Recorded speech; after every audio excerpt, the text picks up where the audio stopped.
natin yung alaga kong asola, pagpakain ng para sa baboy.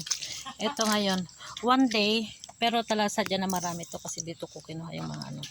Tapos ito, dito. Ito yung pangalawang alaga. Puno na ah. Yan.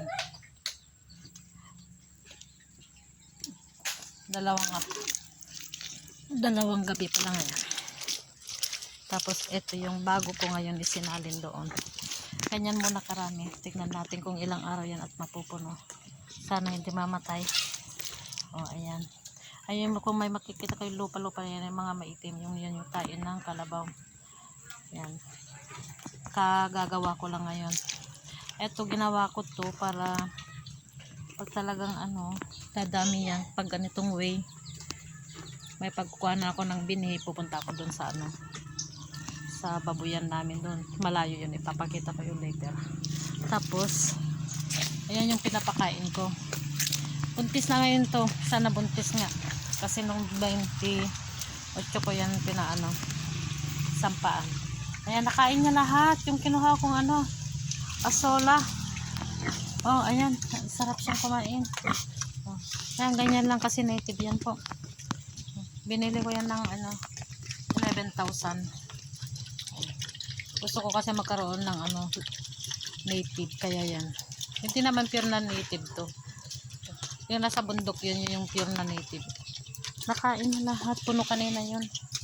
Oh. Ayan yung titingnan natin kung hindi man mamamatay.